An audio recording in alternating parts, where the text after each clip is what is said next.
Nuclear तो इसमें भाई देखो सबसे पहले बात है न्यूक्लियर होता है छोटा सा एटम के पेट में जैसी चीज होती है पतली होती है उसके पेट में उसको बोलते हैं न्यूक्लियस। क्या बोलते हैं? न्यूक्लियस। अब जो न्यूक्लियस होता है छोटा सा उसमें होते हैं प्रोटॉन न्यूट्रॉन। क्या होते हैं?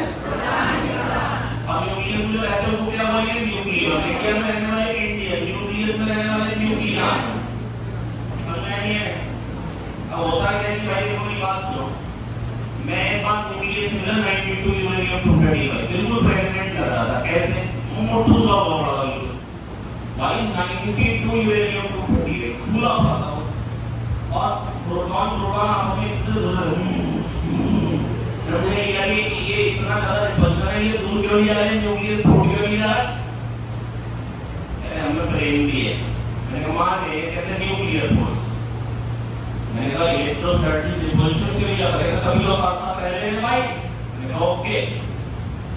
तो न्यूक्लियर फोर्स होता है वो 50 to 60 टाइम्स होगा इलेक्ट्रोस्टैटिक रिपल्शन के लिए। न्यूक्लियॉन सारे न्यूक्लियर में जब उनके बीच का डिस्टेंस 3 फेक्टोमीटर से कम होता है तो न्यूक्लियर फोर्स बहुत बड़ा होता है और 3 फेक्टोमीटर के बाद लगभग न्यूक्लियर फोर्स 0 होता है। तो अगर कोई कहेगा डिस्टेंस एंगस्ट्रॉम में है, अगर कोई कहेगा डिस्टेंस जो है वो एंगस्ट्रॉम में है तो न्यूक्लियर फोर्स कुछ भी नहीं होगा इलेक्ट्रोस्टैटिक रिपल्शन के सामने।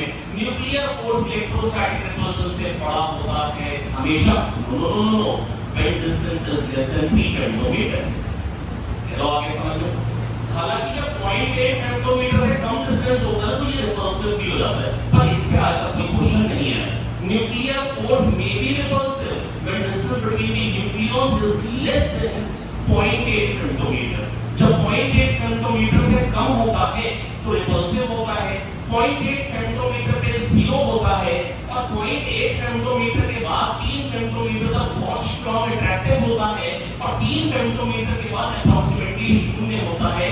0.8 फेक्टोमीटर पे न्यूक्लियर फोर्स 0 होता है, उससे कम पे रिपल्सिव होता है, उससे ज्यादा पे अट्रैक्टिव होता है 3 फेक्टोमीटर तक। 3 फेक्टोमीटर के बाद खलास होगा। तो बेटा मैंने आपको क्या बताया? Nuclear force is 50 to 60 times of electrostatic repulsion, but distance between the nucleons is very less, that is less than 3 femtometers, that is less than 3 femtometers।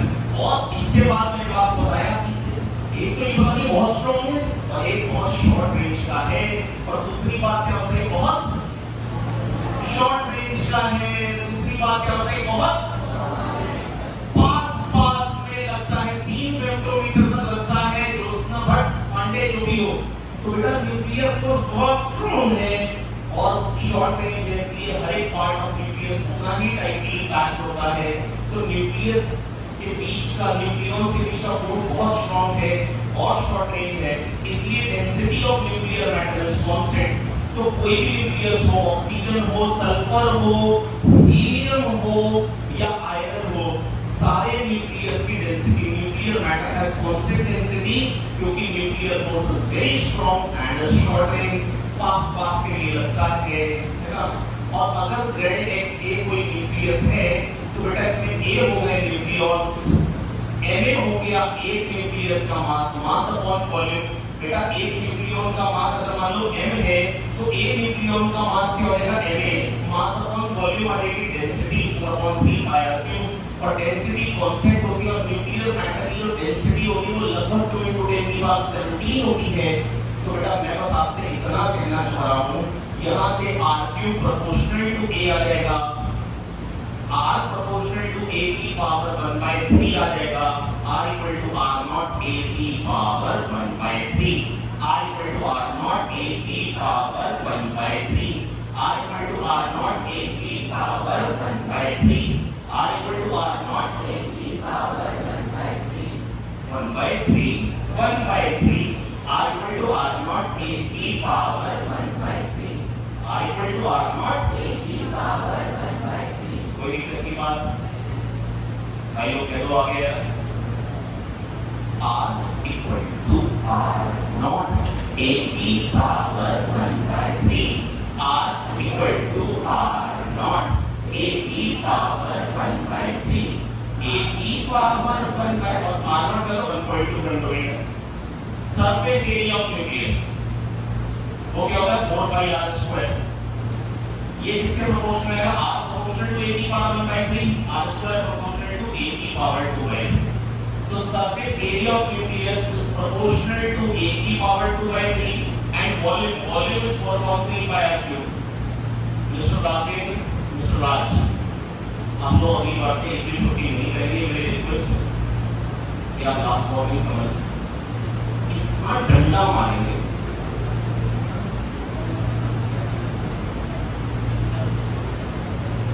समझ में आ गया आपने?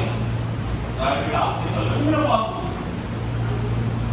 समझ नहीं सकते तुम्हारा हल क्या होगा. बैठ नहीं पाओ. 15 से ज्यादा बैठ हो जाए. ठक ठक ठक ठक बने. सूजन ऐसी जगह पे कि मलम लगाते हो इस तरह. वॉल्यूम आरक्यू क्या हो जाएगा? Proportional to. गलत बात है ना. ये पूरी छुट्टी कर रहे हैं. ऐसे करना चाहिए क्या? मैंने एक बार डांट दिया समझ में आना चाहिए. औकात में नहीं आना. माँ बाप को बेवकूफ बना रहा हूँ. बाप ही गवर्नमेंट है वही. तो राघवेंद्र राय समझ लो बहुत ध्यान से. मैं बड़ा होकर कसाई बनना चाहता हूँ.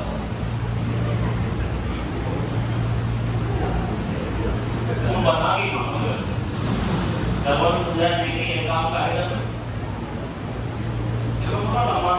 कसाई बनने पड़े. कमीने बच्चे आते हैं तो समझदार बन जाओ. और किसी को गाली नहीं ना. बाकी तो हो जाने वाले बच्चे देख रहे हैं. अरे लक्ष्य वो तो मैं इसको एक पूरे सपने की तरह बुला दूं. तो तब भी याद आती कहाँ एक बच्ची पढ़ती. मैं सोचता है ये तो सपना पूरा. तो r equal to r naught a की power 1/3. r equal to r naught a की पावर 1/3. इसी बात nuclear forces independent of charge. That is nuclear force between proton, neutron and neutron is approximately same. Nuclear force between proton, neutron is approximately same.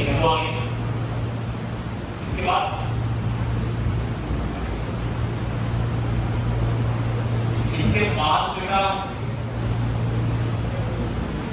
और क्या क्या प्रश्न होता. अच्छा isotopes इसको बोलते हैं. Same atomic number different mass number. Isotopes नीचे वाला same atomic number same Z से. और isobar same mass number different atomic number. और isotones same number of neutrons. बेटा Zx के कोई न्यूक्लियस है तो Z हो गया नंबर ऑफ प्रोटॉन्स.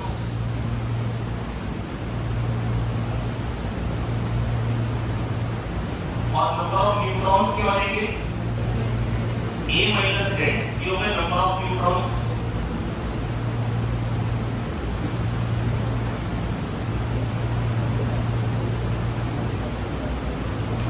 और A होगा mass number of nucleons. Same atomic number different mass number isotope. Same mass number different atomic number isobars. Same number of neutrons isotope. Same number of neutrons isotopes. तो आगे plus लक्ष्य का चलो बेटी ये आ गया. अब बेटा और टॉपिक पढ़ा दो. एक तो पढ़ा दो. तो बेटा जहां पर फोर्स 0 होगा याद करो. आपको केमिस्ट्री में भी आपने ग्राफ पढ़ा है. जहां पर पोटेंशियल एनर्जी मिनिमम होगी उसको क्या बोलते हैं? बॉन्ड एनर्जी है ना. तो बेटा ये जो न्यूक्लियर फोर्स होगा इसमें भी जहां पे 0 आती है ना वो 0.8 न्यूटन. तो जहां पे फोर्स 0 यूएस का की स्लोप क्या बताती है? फोर्स 0 कहां का? 0.8 न्यूटन है.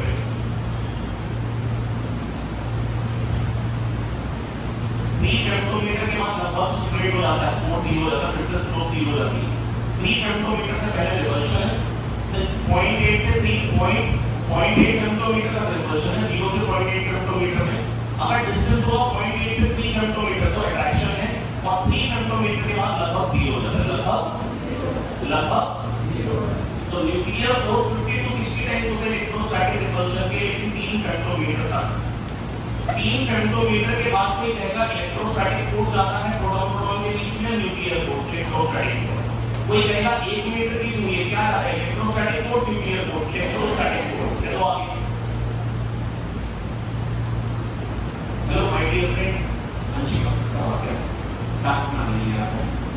यही से बात कर रहा हूँ, आपके को आवाज नहीं आती मैं बोल रहा हूँ। मैं आपसे ये पूछ रहा हूँ, आप क्वेश्चन सबसे अवेलेबल टाइम लेके पढ़ रहे हो, आपको उससे कोई फायदा हो रहा है नहीं? समझ में आ रहा है या नहीं आ रहा है? उस टाइम आप ही को टाइम मिल रहा है, बच्चे आ जाते हैं।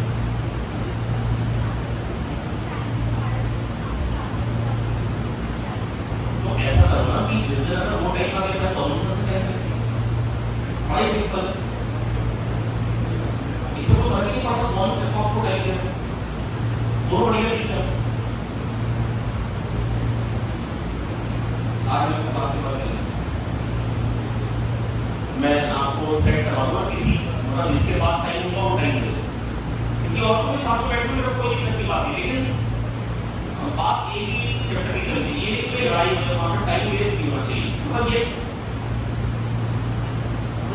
लड़के रहेंगे तो लड़कियाँ लड़के दूसरा टीचर टाइम दे, उसमें इतना आप लोग करके और किसी कारण से हो जाओ, वो कारण नहीं फिर टेबल पे 5-6 और आप दूसरे समझ जी। हर्षिता पुत्र आपके सुविधा, तो बेटा मैंने आपको ये समझा दिया कि गीता आए कि नहीं, नहीं बोलवाए, नहीं बोलवाए, नहीं जी। तो बेटा मैंने आपको ये समझा दिया न्यूक्लियर फोर्स के बारे में। इसके बाद आता है बाइंडिंग एनर्जी। कौन सी energy? Binding energy. Binding energy को बेटा दो तरीके से डिफाइन करते हैं। बेटा लैटिस एनर्जी को याद करो, सोलर सर ने दो तरीके से बताया लैटिस एनर्जी। कैसे कैसे बताया था लैटिस एनर्जी को? एक, जब Na+ और Cl- कंबाइन करके जो एनर्जी रिलीज होगी दैट इज लैटिस एनर्जी, या जब उनको तोड़ते हैं जो एनर्जी लगानी पड़ती है दैट इज लैटिस एनर्जी। सही बात है गलत बात है? तो बाइंडिंग एनर्जी इस तरीके की व्हेन constituents of nucleus, अच्छा बताओ, when constituents of nucleus मतलब proton neutron combine to form nucleus, energy is released and this energy is known as binding। और ये एनर्जी रिलीज हो क्या ये कम होगी या ज्यादा होगी? क्यों? क्योंकि न्यूक्लियर फोर्सेस वेरी स्ट्रॉन्ग, तो वो जो एनर्जी रिलीज होती है इट इज सो हाई, इतनी ज्यादा कि हमको मास डिक्रीज होता हुआ दिख जाता है, हम ऑब्जर्व कर पाते हैं difference in mass, decrease in मास हम ऑब्जर्व कर पाए, दैट इज जो मास है वो एनर्जी में कन्वर्ट हो गया, इतनी ज्यादा एनर्जी रिलीज होती है। ये एक फेनोमेना जब न्यूक्लियस इन्वॉल्व होता है तो हमको एनर्जी रिलीज इतनी ज्यादा मिलती है जब न्यूक्लियॉन्स कंबाइन करते हैं, जब दो न्यूक्लियॉन्स कंबाइन करते हैं energy release is so high that we actually observe decrease in mass, और ये जो मास में डिक्रीज आता है यही एनर्जी में कन्वर्ट हो जाता है। This energy is known as binding energy. Also binding energy is the minimum energy required to break the nucleus into its constituents. Binding energy nucleus को तोड़ने में एनर्जी लग रही है, या जब न्यूक्लियस हल रहा है तो जो एनर्जी रिलीज हो रही है। बाइंडिंग एनर्जी को दो तरीके से डिफाइन किया जाता है, या तो जो एनर्जी रिलीज हो रही है जब न्यूक्लियॉन्स कंबाइन करते हैं और बनता है न्यूक्लियस, जब न्यूक्लियॉन्स कंबाइन करते हैं और बनता है न्यूक्लियस। बाइंडिंग एनर्जी होती है energy release when constituents of nucleus combine to form the nucleus, और it is the energy required to break the nucleus into its constituents। Binding energy क्या होगी बताओ? जो एनर्जी रिलीज होगी, कब रिलीज होती है? जब constituents of nucleus proton neutron पास में आते हैं, जब constituent of nucleus proton neutron पास में आते हैं और न्यूक्लियस बनाते हैं, तो वहां पर जो एनर्जी रिलीज होती है वो बाइंडिंग एनर्जी है। न्यूक्लियर फोर्स इतना ज्यादा है कि जब वो पास आते हैं एनर्जी इतनी ज्यादा रिलीज हो जाती है कि हमको मास का डिक्रीज ऑब्जर्व हो जाता है। मिस्टर सौरभ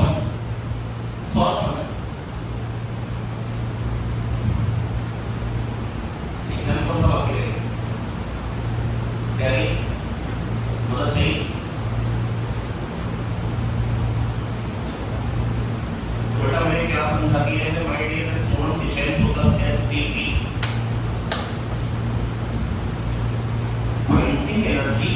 एनर्जी रिलीज, वो एनर्जी जो रिलीज होती है कब, जब constituents of nucleus combine to form the nucleus. This energy is so high that we observe decrease in mass. तो चतुर्वेदी पूरी मेहनत करो, मेरे को सिलेक्शन चाहिए, नहीं तो रैपर की रैपर पड़ेगी, 500 से कम नंबर नहीं चाहिए वो अगले टेस्ट आए।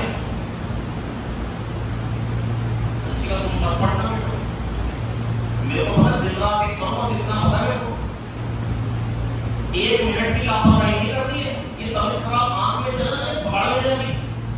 मैं बेटा सीरियसली कह रहा हूँ बेटा, अब ये आते 1.5 महीना आखिरी, आप करो खत्म से पेपर की तैयारी। ये पेपर वो पेपर है जिसमें आखिरी 1.5 महीना 2 महीना मेटर करते हैं बहुत ज्यादा।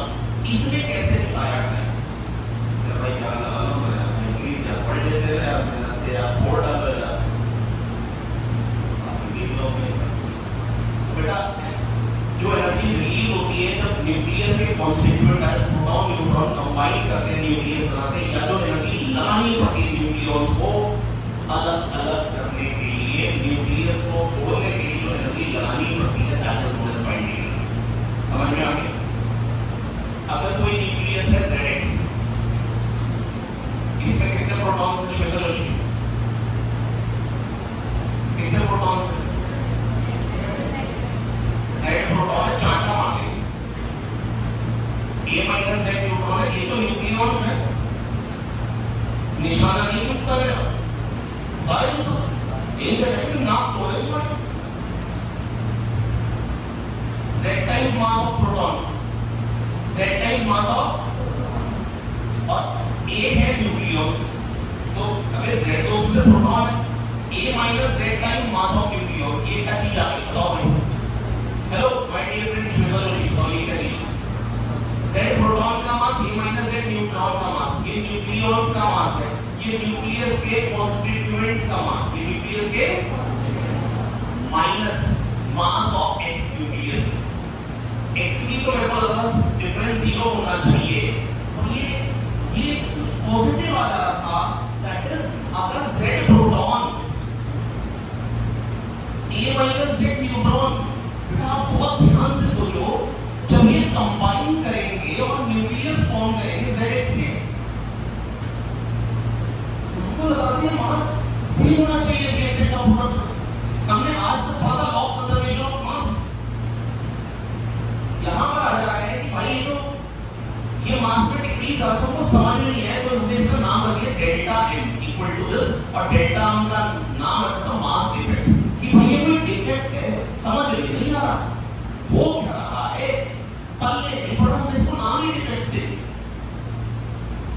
तो मास में डिक्रीज आते हैं, पंखे के कंपोनेंट, मोटर, ब्लेड, रॉड, ये हर चीज का मास पूरा एक एरिया है, बांध दिया 990 ग्राम है, 10 ग्राम कम हो गया, पता ही नहीं क्यों कम हो गया,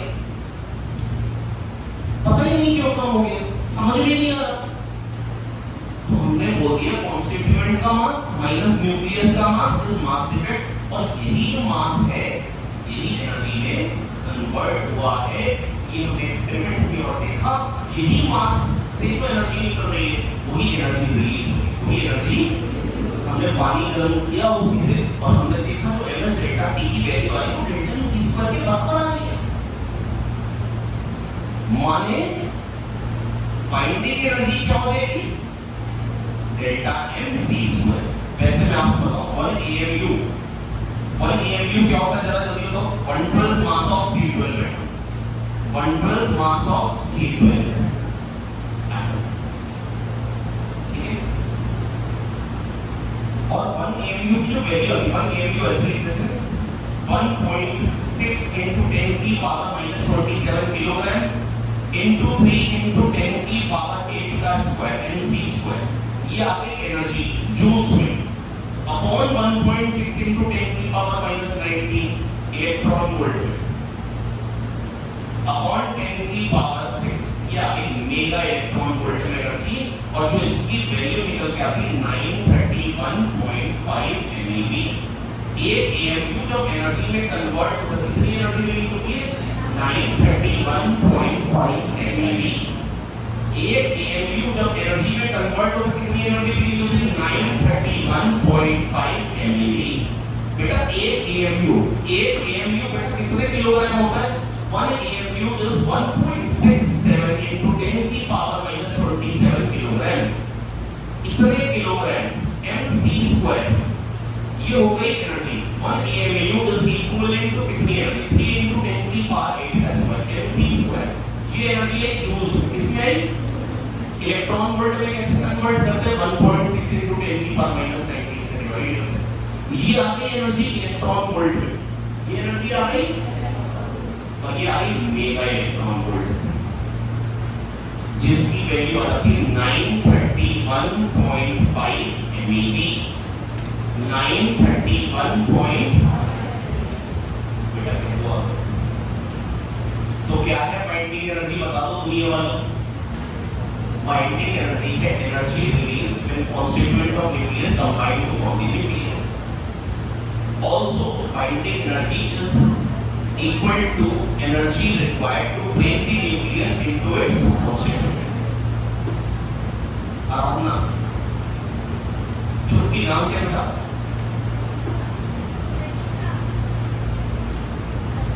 संजना, तनीषा,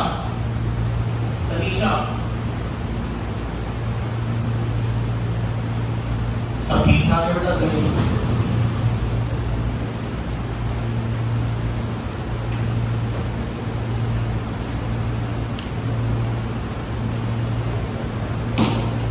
जी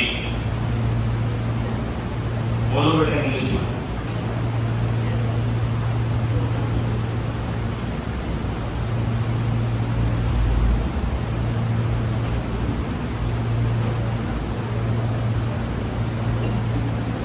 कुछ कहना चाहते हो बेटा?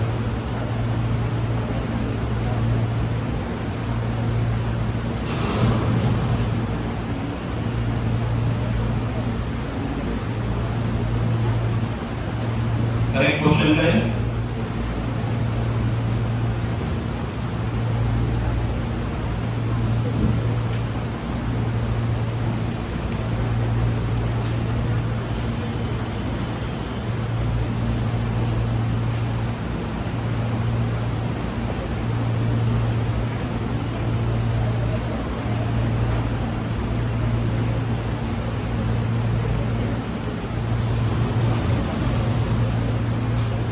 Assume mass of proton 1.003 AMU and mass of neutron to be 1.009 AMU and mass of alpha particle या helium nuclei to be 3.912।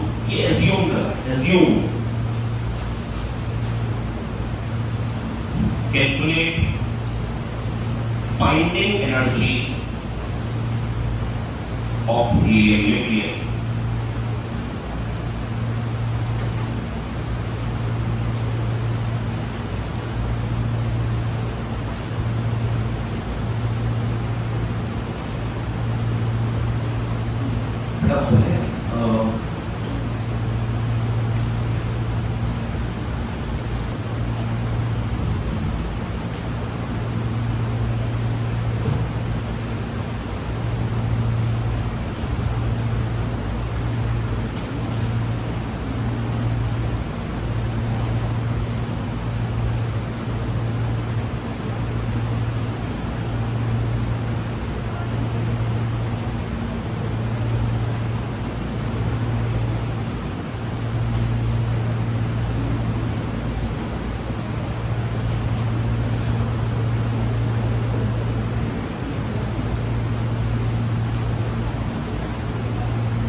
हो गया।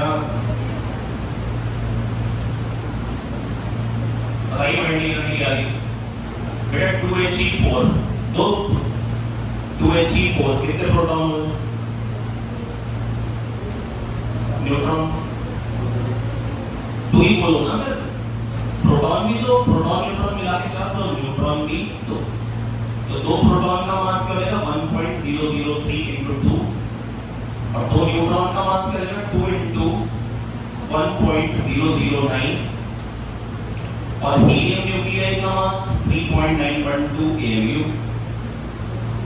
ये हो गया मास डिफेक्ट। ये क्या हो गया ये आया मास डिफेक्ट। ये ध्यान दे ठीक है कितना आगे 1.006 बेटा मदद कर दो भाई प्लीज 1.018 ऐड करो 18 से छोटी तो 1.0 ये 2 था ये 2 था ये हो गया 4 पॉइंट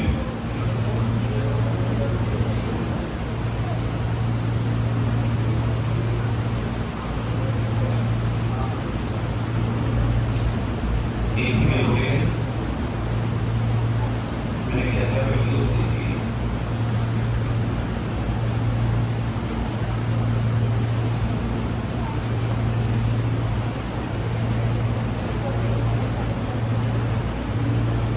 चलिए कोई बात 4.024 आ गया शायद देखा -3.912 कितना आ गया बेटा ये 4 में से 2 गए 2 में से 1 गए 1 हाँ एक पॉइंट 1 भी अच्छा 0.112 AMU। अब बेटा बाइंडिंग एनर्जी क्या हो जाएगी ये मास से बेटा है 0.112 into 931.5 क्या मैं मल्टीप्लाई करके 1 AMU से कितनी एनर्जी रिलीज होगी 931.5 तो अगर ये लगभग 0.1 हो गया ना राउंड ऑफ करके तो आंसर लगभग 93.15 मैं जानता हूं इससे थोड़ा सा ज्यादा है ना क्योंकि 0.1 के आगे कुछ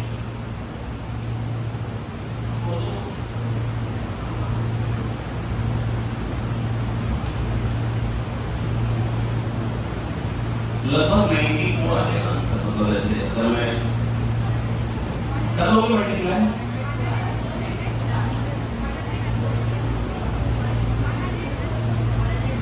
104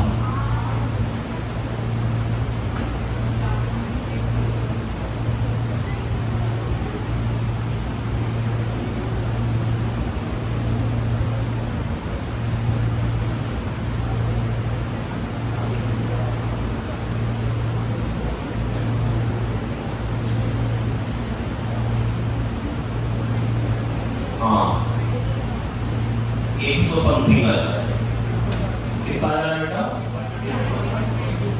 10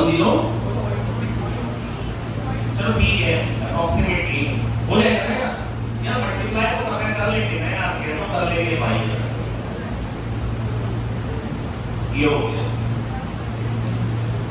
इसके बाद बेटा अगली बात आती है अगली बात पता क्या आती है अगली बात ये आती है कि हमसे पूछ लेंगे हमको दे देंगे जैसे मान लो लिखो question if nuclei 5x10 and 23/50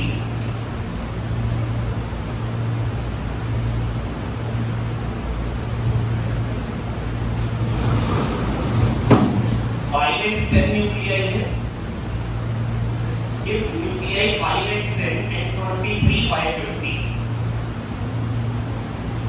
have binding energies 80 and 350 MeV have binding energies 80 and 350 MeV which is more stable if 5x10 and 23/50 have binding energies 80 and 350 MeV which is more stable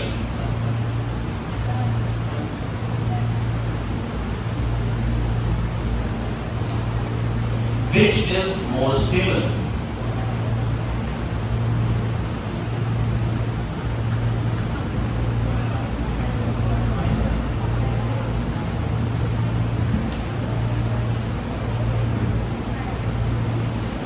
which is more stable? बेटा देखो मेरी बात सुनो, मेरी बात सुन लो ध्यान से। बेटा असल में ये स्टेबिलिटी पूछी तो था। अच्छा एक बात बेटा, एक बात अगर मान लो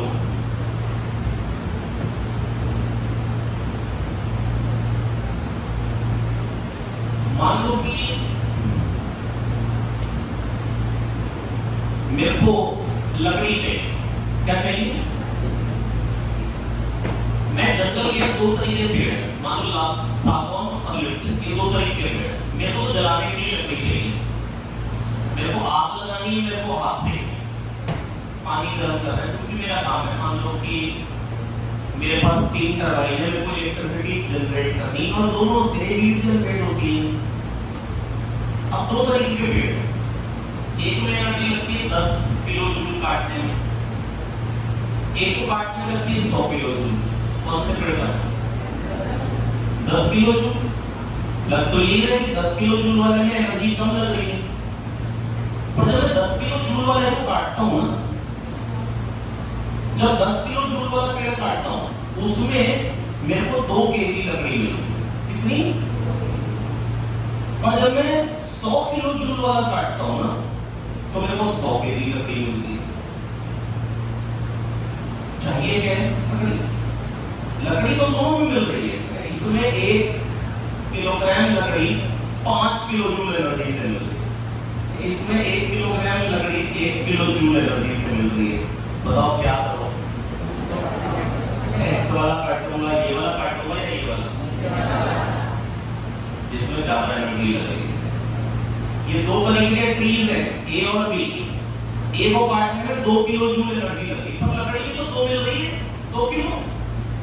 अबे 1 किलो के लिए 5 किलो जूल एनर्जी खर्च होगी, इसमें 1 किलोग्राम के लिए 1 किलो जूल। तो अगर लकड़ी चाहिए, देखो अपनी एनर्जी बचानी है, ये पहुंचने तो है अंकी है अपने घर के लिए लकड़ी ले, तो कौन सी लकड़ी काटे?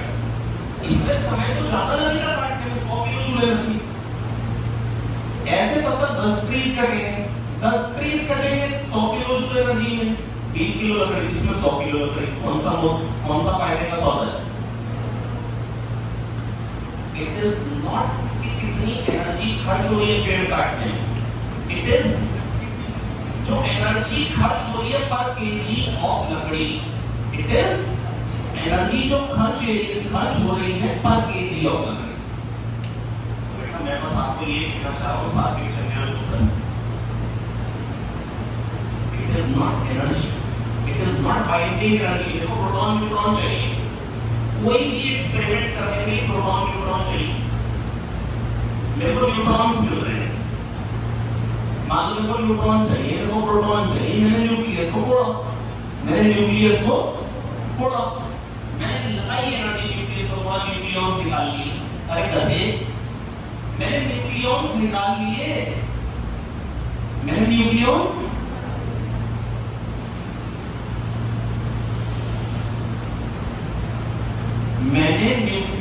को फोड़ा, न्यूक्लियॉन्स निकाल लिए, मैंने न्यूक्लियस को फोड़ा, न्यूक्लियॉन्स निकाल लिए, मिल तो न्यूक्लियॉन ही है।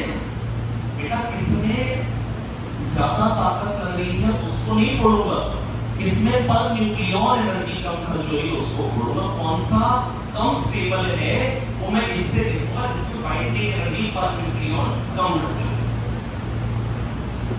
तो stability is not decided by binding energy, stability is decided by binding energy per nucleon, stability is decided by binding energy per nucleon,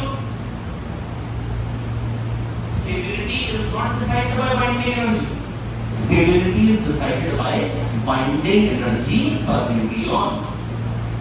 More the binding energy per nucleon, more is this, more the binding energy per nucleon, more is the stability.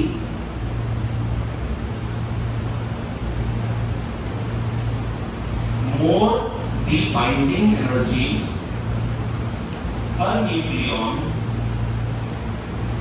more is the stability.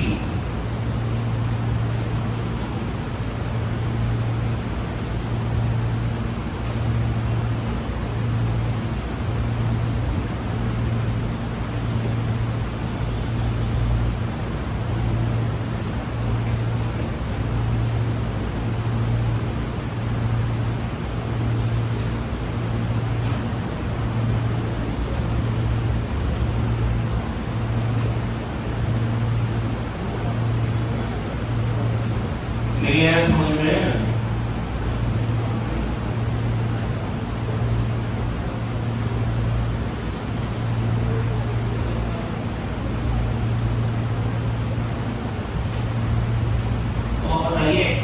Binding energy अब कौन सा ज्यादा stable है? 80/10, 350/50, 7, which is more stable? X. Which is more stable? X. So stability is not decided by binding energy. Stability is decided by binding energy per nucleon. और मैं आपको just एक बात बताऊं ना, तो आपको पता सबसे ज्यादा स्टेबल न्यूक्लियस कौन सा होता है? सबसे ज्यादा स्टेबल न्यूक्लियस दुनिया का सबसे ज्यादा स्टेबल न्यूक्लियस कौन सा होता है? Fe56, iron 56, Fe56. इसकी बाइंडिंग एनर्जी पर न्यूक्लियन सबसे ज्यादा. The most stable nuclei is Fe56.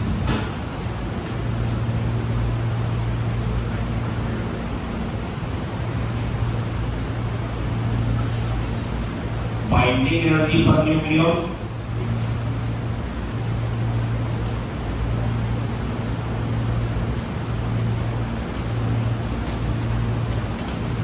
ये Fe56,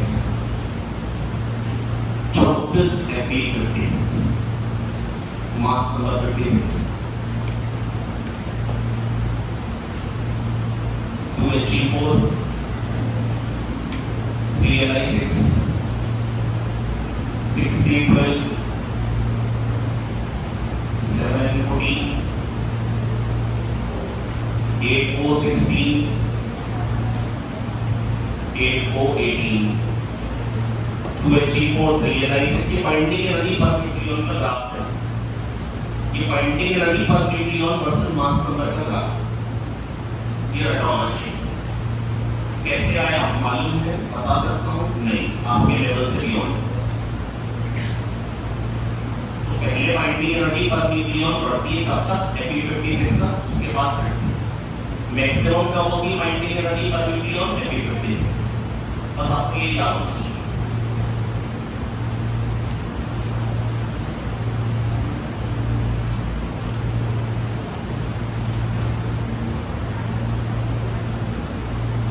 बढ़ो आगे,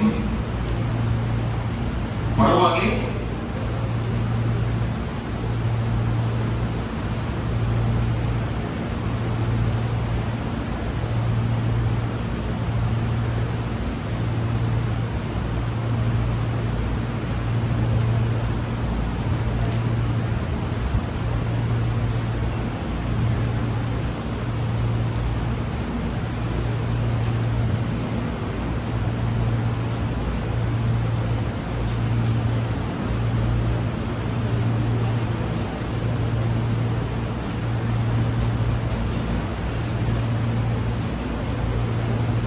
ये एक न्यूक्लियर रिएक्शन दे रखी है.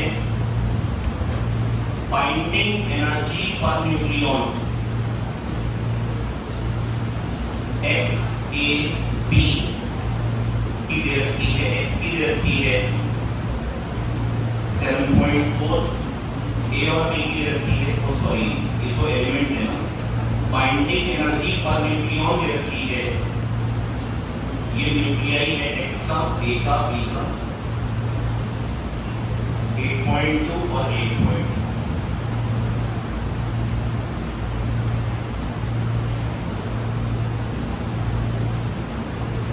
पूछ रहे हैं एनर्जी रिलीज कितनी होगी. पूछ रहे हैं कि एनर्जी रिलीज कितनी होगी. अच्छी बात है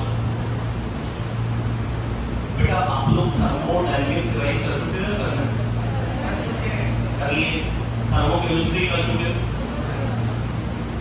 मैं आपको थर्मोकेमिस्ट्री की बात याद दिलाना चाहता हूं. कोई भी रिएक्शन हो,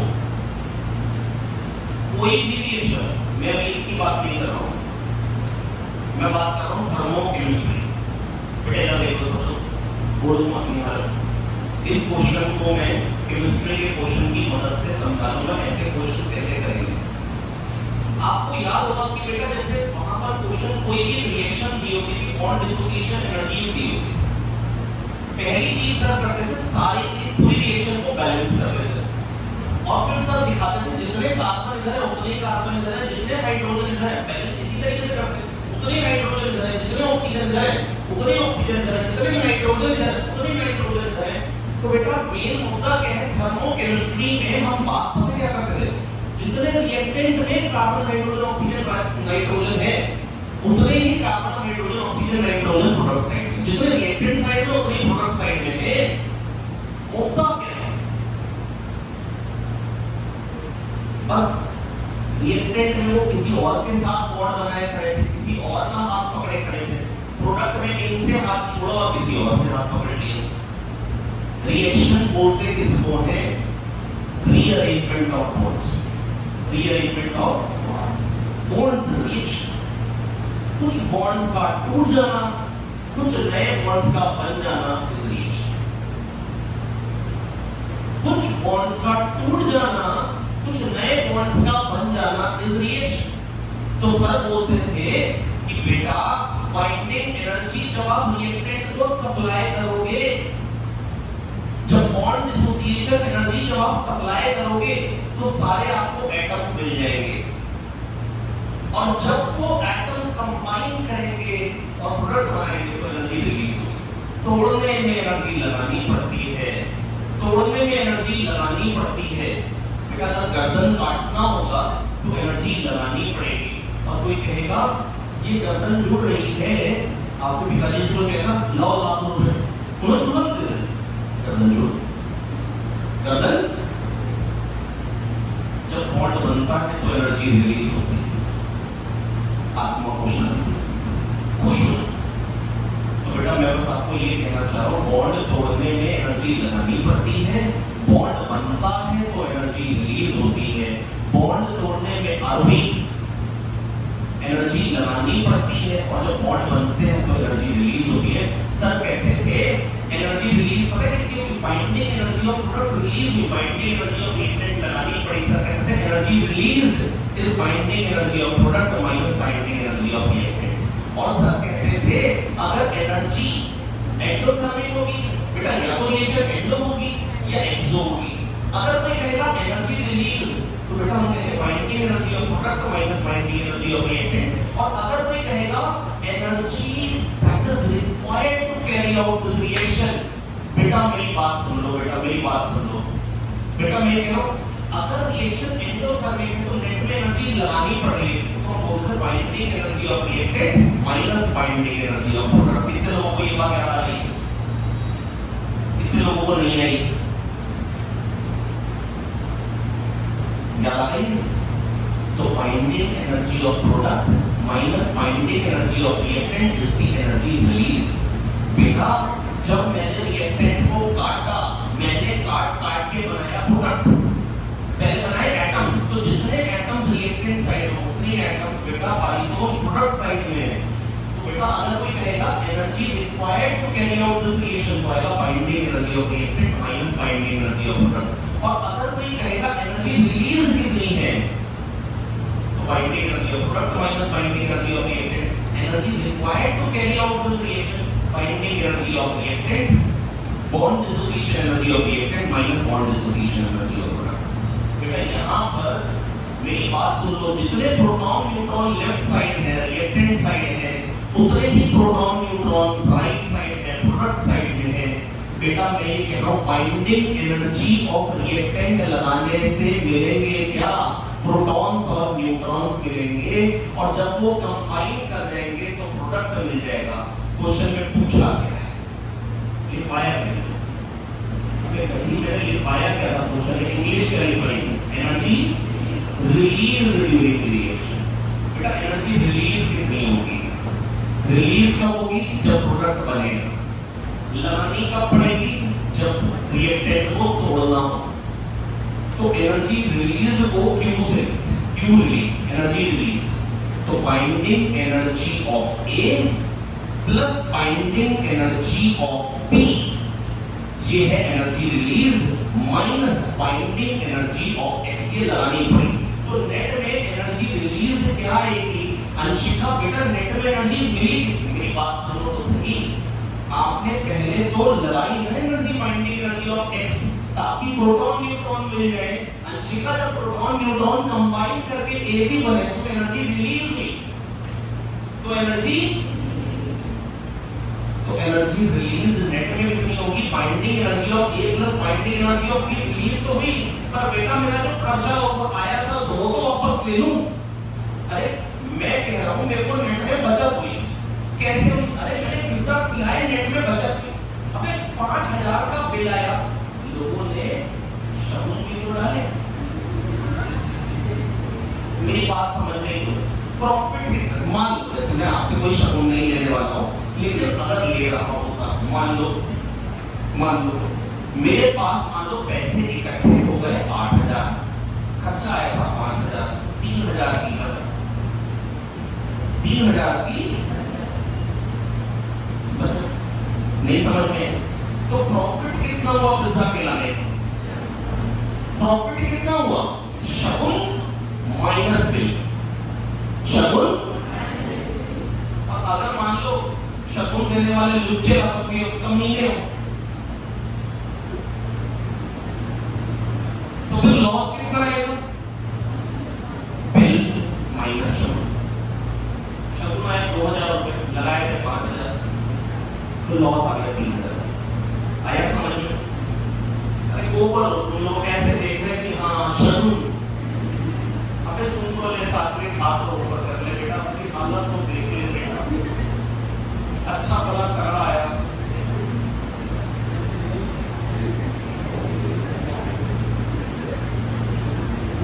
लोग कहते हैं मेहनत करके जिंदगी बनानी है, ये कह रहा है किसी से किस्मत की लगी है बेटा। चलिए बेटा बकवास को बहुत ज्यादा कर ही लेते हैं, लेकिन आइए काम की बात पे आते हैं। आपको हम समझाते हैं। श्वेता जोशी पुत्र, बेटा तुम तो गुड रिजल्ट होगा बेटा, तुम मेरे को ये बताओ एनर्जी रिलीज कब होगी? जब प्रोटॉन न्यूट्रॉन कंबाइन करेंगे तो, या जब x को तोड़ना होगा तो कंबाइन करेंगे। यस बॉन्ड एनर्जी रिलीज कर binding energy of A plus binding energy of B, ये लग गई ना, तो नेट में एनर्जी आपको मिलेगी binding energy of A plus binding energy of B minus binding energy of X. अब बाइंडिंग एनर्जी ऑफ ए कितनी है? 8.2 है पर न्यूक्लियन। न्यूक्लियन कितने पर 100 है? 8.2 into 110, ये होगी binding energy of A. Binding energy of B कितनी? 8.2, ये तो पर न्यूक्लियन है। 8.2 into 90, क्योंकि बी में न्यूक्लियन कितने? 90, minus binding energy of x 7.4 है per nucleon. 7.4 into 200, this is the amount of energy release। कितना आ गया बेटा एनर्जी रिलीज? कितनी आ गई?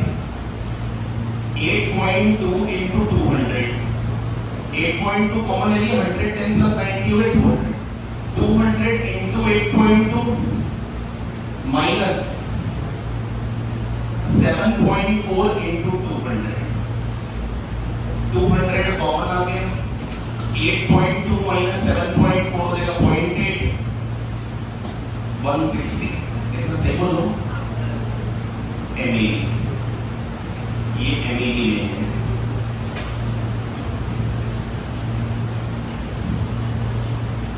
नहीं है बेटा समझ।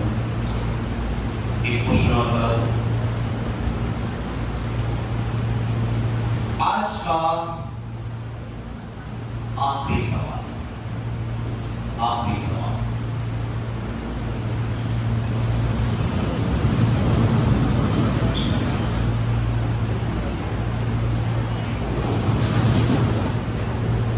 यस,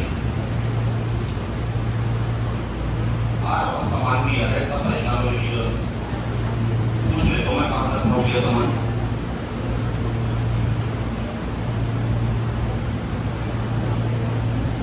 नहीं मिला तो अगला बैच खा लेगा, इतना क्या मरेगा।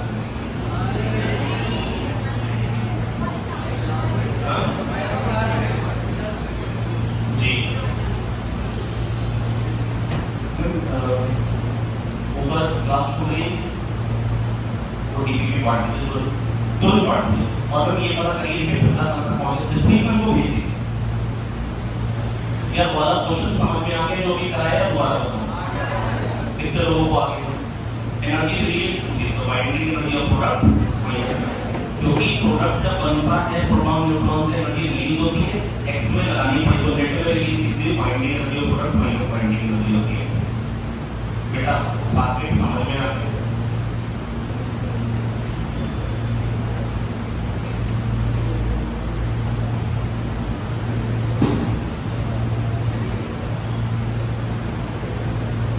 ये है binding energy per nucleon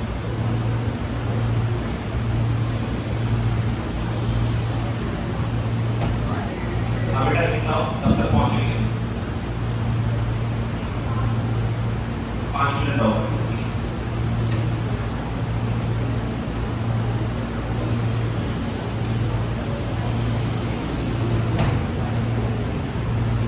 Z 5 Y 8.5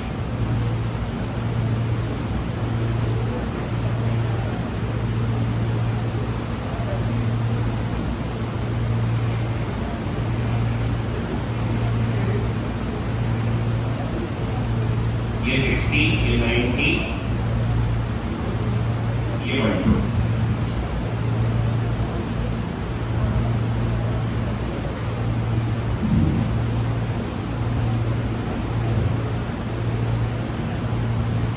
ये सब एनएडी है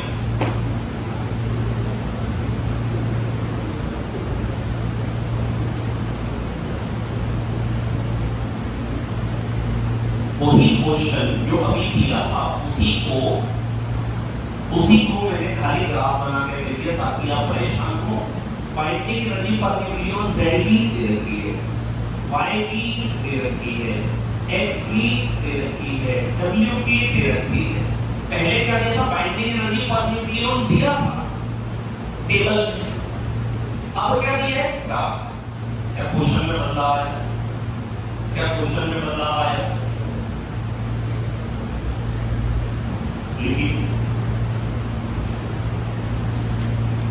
in which of the following which of the following reaction is endothermic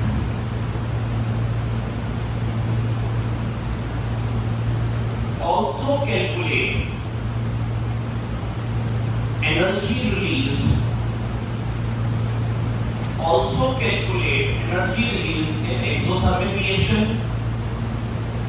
and energy absorbed in endothermic reaction. Also calculate energy released in exothermic reaction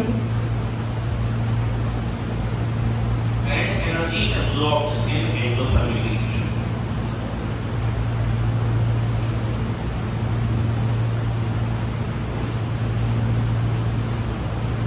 पहली reaction W gives X plus Z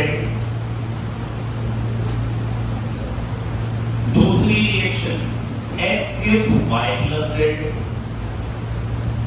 तीसरी reaction W gives 2Y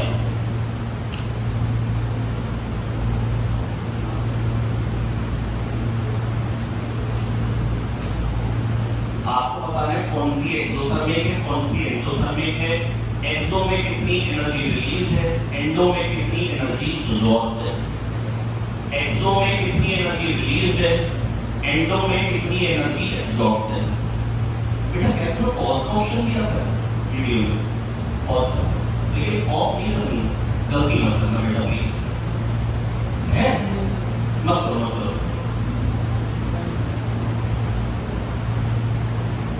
pause तो होना चाहिए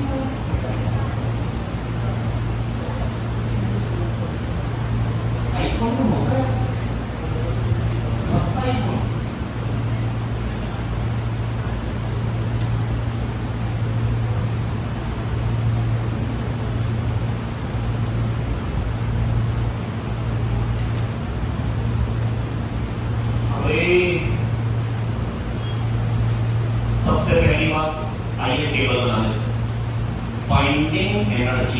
nucleon, binding energy WXYZ, W की binding energy per nucleon बताइए कितनी?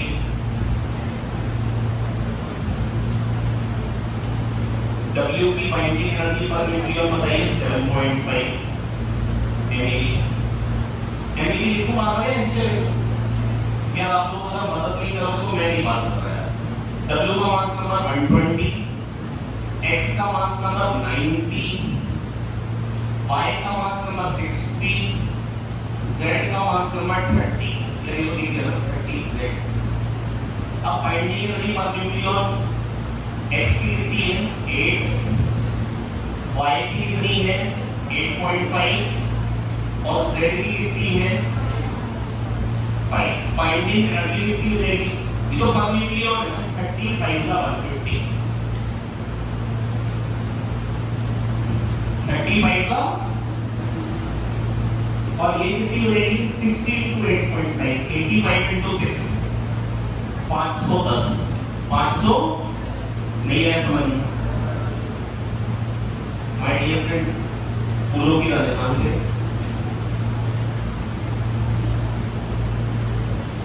अरीशा, तो Arisha 90 into 8 720, 7.5 into 120 60 0 7 80 और 9 चलिए लिखते जाइए। इसकी बाइंडिंग एनर्जी 900, X की 720, कोई मदद नहीं कर रहे, Z की 150, X की 720, Z की 150, Y की 510, W की 900, Y की 510। अब देखो बेटा प्रोडक्ट की कितनी हो गई 720 प्लस 150 कितनी हो गई 870, ये क्या है 900। जितने प्रोटॉन न्यूट्रॉन्स लेफ्ट साइड होंगे उतने राइट साइड होंगे, तोड़ने में एनर्जी ज्यादा लग रही है, रिलीज कम हो रही है। एंडोथर्मिक अभी नहीं है कितना आगे समझ में। तोड़ने में एनर्जी 900 लग रही है, जब बन रहा है तो 870 रिलीज हुई है। नेट में एनर्जी लगी, एनर्जी एब्सॉर्ब है कितनी है 30 है। बोलो आया बेटा। तो ये क्वेश्चन अगर आपको आ गया तो न्यूक्लियर का कोई क्वेश्चन आपको परेशान नहीं करेगा। न्यूक्लियर में एक ही क्वेश्चन है जो बच्चों को परेशान करता है, वो ये सात्विक को आगे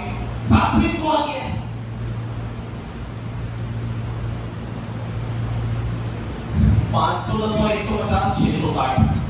तोड़ने में एनर्जी 720 लग रही है, 660 रिलीज हो रही है, रिएक्शन हो गई एंडोथर्मिक। एनर्जी एब्सॉर्ब कितनी आ गई बताइए 720 तोड़ने में लगाई 660 वापस आई, नेट में 60 लग गई। 1 वाई की 510 टोटल कितनी हो जाएगी 1020 1020। तोड़ने में लगी 900 निकल के आई 1020। तोड़ने में लगी 900 निकल के आई 1020। निकली ज्यादा लगी कम, निकली ज्यादा रिएक्शन हो गई एक्सोथर्मिक, रिएक्शन हो गई। कभी कभी फिजिक्स में एक्सोथर्मिक के बदले वर्ड यूज करते हैं एक्सोजिक और एंडोथर्मिक के बदले एंडोजिक। ये खाली हाउ टू बात समझ जाओगे ना, एक दूसरे एक्सोथर्मिक एनर्जी नेट में रिलीज भी नहीं हुई बताइएगा। 1020 रिलीज हुई, 1020 रिलीज हुई, 900 लगानी पड़ी, नेट में 120 मिल गई, तो आया। आगे या नहीं आगे? किसी भी रिएक्शन का कभी अगर आपसे पूछे कि मास डिफरेंट कितना है तो होता क्या है कि रिएक्टेंट का मास ज्यादा होगा, प्रोडक्ट का कम होगा, जो डिफरेंस आया उसको बोलेंगे मास डिफरेंट। हालांकि होता क्या है, कहा जाता है मास डिफरेंट क्योंकि कुछ मास एनर्जी में कन्वर्ट